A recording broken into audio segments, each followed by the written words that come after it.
I have a question. Bismillahirrahmanirrahim. Those are the things that I read about Barat as far as dua to do. They say to ask for increase in rizq, increase in life, and increase in faith. Now, I know that in Islam, the less you have, the better, as far as wealth, and that it's a burden to you. And you talked about the Sahabas asking for or wishing the other Sahabas for a short life or early death. And so when we ask for increase in life, does that go against what we should be asking for? Do you know who is saying that to ask for these things? Who is saying that to ask for increase in life and increase in risk and increase in life? Wahhabis? Huh? Wahhabi? I don't know, I'm asking you. You read it somewhere. It was Sufi site. Sufi.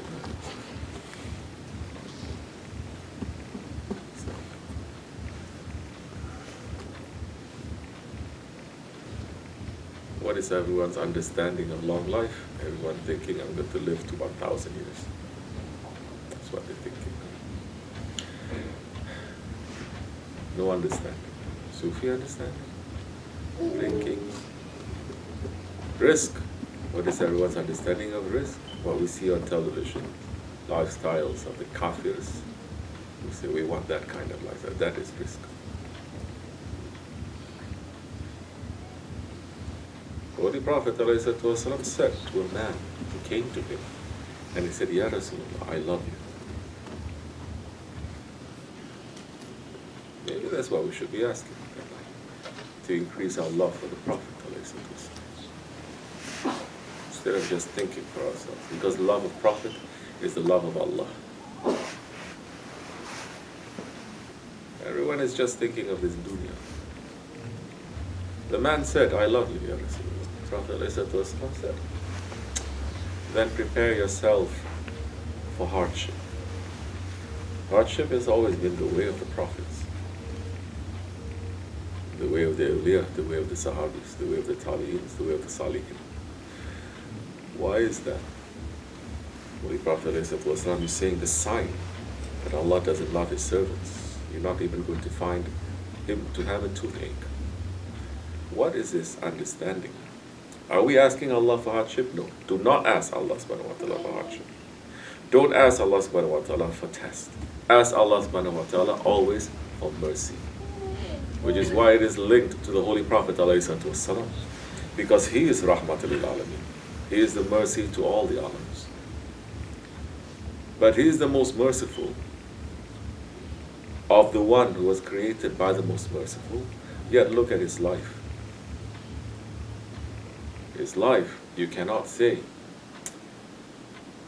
it is the easiest, it is the most luxury of life, it is most difficult. Every prophet had difficulties, the Holy Prophet ﷺ had more. So what is people's understanding of what is life, what is risk, and what is faith? What is our understanding of holding on to faith? What is our understanding of holding on to the love of the Holy Prophet ﷺ? So he's saying, then prepare yourself for hardship. Because loving the Holy Prophet ﷺ or having his mercy is also not having a fake smile 24 hours, smiling.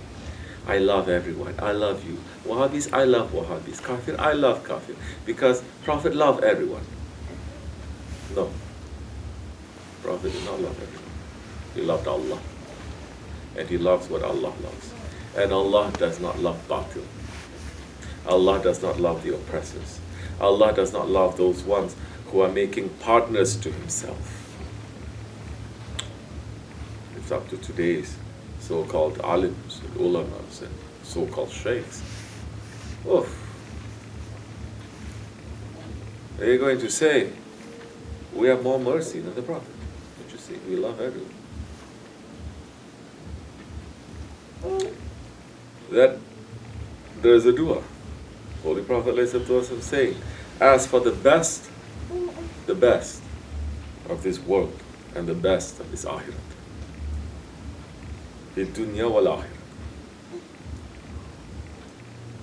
The best of this dunya according to Allah and His Prophet, not according to the unbelievers. The best of this dunya according to unbelievers, and the best of this dunya according to people of the Ahli Dunya. If they gain this whole world is made from gold, it is not enough. They're going to look to the moon. They're going to look to the stars. They're going to look to everything else. Say, this is the best we must have. But what is the best of this dunya? The best of this dunya is what the Holy Prophet ﷺ had said to his Sahabi. What did he teach his Sahabi to do? He's saying, now, you see the sun? He says, yes. He says, now, look to see where your shadow is. They look, they see our shadow is behind. See, now turn around. They turn around, the shadow is in front of them. The sun is behind. The Prophet is behind. It says, now run. Catch your shadow. They didn't stop and pause and ask and argue and say it doesn't make sense. Like today, so many people they're going to ask. They ran because Prophet gave an order. They run. They ran to catch. Prophet said, stop now. They stopped. He said, now turn around and face the sun. Face me. Turn around. They face the Prophet. He says, now run. And when you're running, see where your shadow is. They started running. And they see the shadow is running after them. The Prophet says, that shadow, that is your dunya. The more you run after akhirat, the more the dunya will run to you. You will have the dunya. It will run to you. But you are not running to the dunya, you're running to Mawla. The more you're running to dunya, to catch the dunya, turning your back to Mawla, akhirat, you will never catch it. You spend your whole life getting tired, but you will never have any satisfaction. So this is like the paradox. This is why Islam for 1400 years, always they're keeping very tightly to what Prophet, the Sahabis, the Tabi'ins have saying, run away from this dunya. More they run away from the dunya, more the dunya is catching up to them, offering them, giving them everything. Once the Ummah decided to turn around and run after the dunya, forsaking Allah, this is what's happening. We're finished. There's no hebat, there's no honor, there's no intelligence anymore. So what is the best of the dunya and what is the best of the akhirat? It is not according to what we think. It is not according to what our parents, our society, our culture, they think is the best. Our parents say the best of this dunya, don't want to be rich, don't be rich, just be comfortable. What does that mean, be comfortable? If you're comfortable for the sake of Allah, very little will make you very comfortable, very free. If you want to be comfortable according to your ego, the ego is never comfortable. It has one, it has to have two, it has to have three. Back up.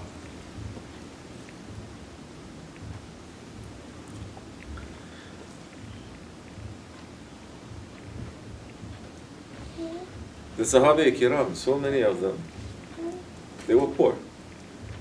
But there were also ones there that they were very rich. Hazrat Usman, Hazrat Abu Bakr Siddiq. The Holy Prophet, ﷺ, they were coming and they were giving everything to him. But they never turned to look at the dunya once. Whatever that the dunya is putting in their right hand, the sign that you're not running after the dunya is when the dunya is given to your right hand, you give it with your left. Just like the Mevlevis. And with that, they will turn. The more they receive, the more they give. The more they receive, the more they give. They don't just receive and then keep it to themselves. That time you know it is not. Because the nightmare to the ego is to give, is to share. The ego is saying it's not enough. I have to have it. It's nightmare to the ego. Because Allah is Kareem. The ego is not. So once you are seeing that you are giving, and it just doesn't mean just wealth that you are giving. Wealth is in today's understanding, it is very important because everyone wants to be wealthy. It is the one thing that is motivating people, keeping them awake at nights, keeping them letting to wake up early in the morning to go to work, to earn, correct? And is it important in these days? Yes, it is important. Holy Prophet ﷺ had said it. In the Akhir Zaman, the believers who are rich, they are more blessed believers because they're able to help.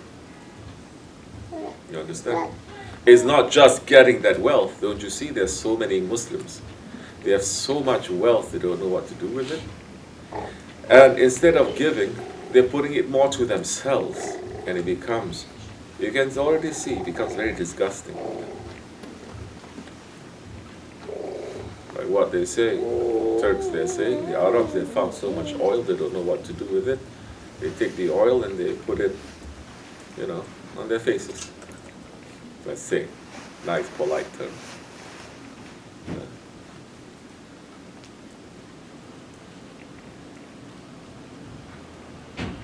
You think everything that is happening in the world today to the Ummah, that we need wealth, Allah did not already provide to the Muslims? If they only were to keep that pillar of Islam, of zakat, every Muslim today, you don't have to work. I'm not kidding. Although that oil that Allah has given is there, although they are saying, okay, you don't have the means to take it out, we'll give you the means to take it out, but half of it belongs to us, or 90% belongs to us. Even with that's coming up, if they were to share it, everyone would get a piece. But you know what? That oil there, it is not their right. This is when people are screaming about Sharia, people are screaming about interest and everything. Basic things they have no idea of. Nothing, no idea. Two things. Holy Prophet ﷺ is saying it is the right of everyone. Everyone has a share in it. One is water. It is haram to buy or to sell water. We're living in a haram society anyway, so don't tell me, why are you buying this water now? You understand? Especially to sell it. Because it belongs to everyone. Buying it, if you have no water, you have to buy it, you have to buy it. But you cannot now say this water now belongs to me, I sell it to you. It belongs to everyone. Two things, water and fire. Oil is coming into that category of fire. It belongs to everyone. Whatever profit that those nations they are making, it belongs to everyone. It belongs to us.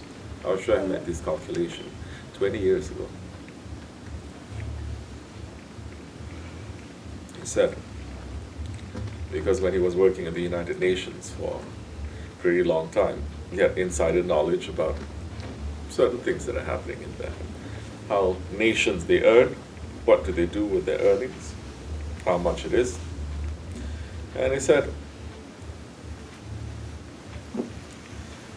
that just from the oil, and this was 25 years ago, he said they can have a nice cut to themselves, and every Muslim in this world, every Muslim family in this world, every Muslim individual in this world you're able to get, you must get. How right is that? You get $1,000 a month. It is enough. Because Allah gives more. It is enough. You don't have to make your toilet seat from gold. You don't have to make toilet there, because everything is a toilet anyway. People not understanding this dunya is a toilet. You don't have to make everything to be covered with gold. If you are to share what is, you're not sharing, it is a right. Sharing is something else. This is the haqq, is something else. It is the haqq of every individual Muslim now to get $1,000 a month. If that family has $5,000 a month they're getting. Because Allah has designed this world, especially for the believers, for them not to run around the world, not to run after the world. It is to run to Allah. How it can be Allah subhanahu wa ta'ala the most generous? He has created this world and there's not enough food for everyone. Now people are believing, oh yeah, population explosion, there's not enough food. Subhanallah, there's not enough food because you're fixing all the prices. Because you're dumping thousands of tons of food into the ocean to feed the fishes. Because if you sell them at a lower price, everything is going to fall. So it is a mankind's ego, again, greed.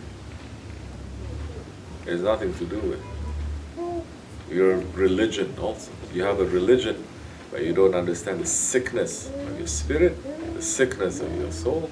That religion is not going to do nothing for you.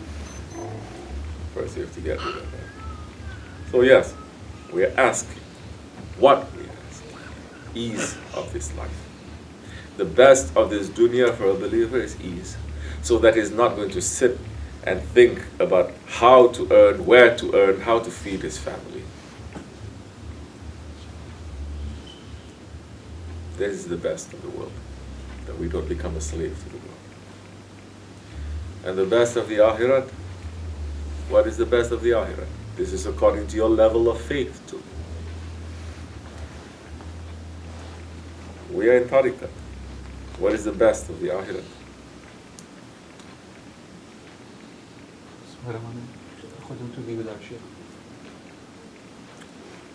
It is the best.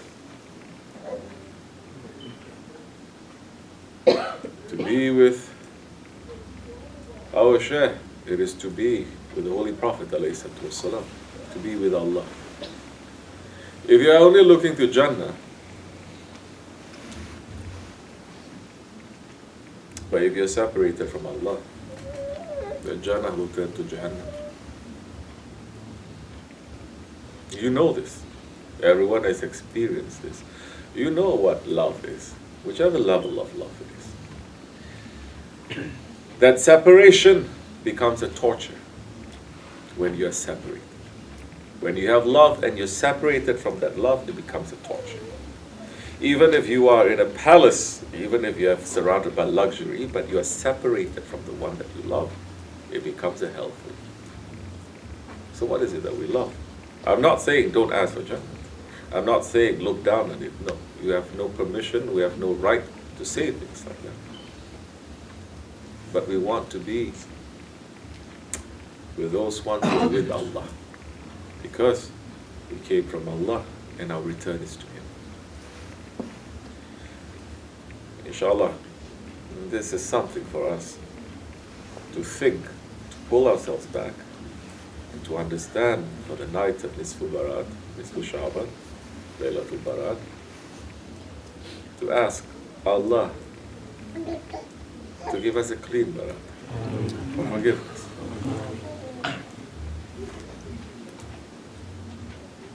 Look sincerely. Don't make any excuse for yourselves, for myself, for whoever it is out there. Say, I am like this. I have a weakness. I'm like that. I am ruined if I don't have your mercy. Don't just have a tasbih to pull on it blindly like that too. Tafakkur. It is better than 70 years of worship. Make some tafakkur. understand what our sicknesses are, how deep it is.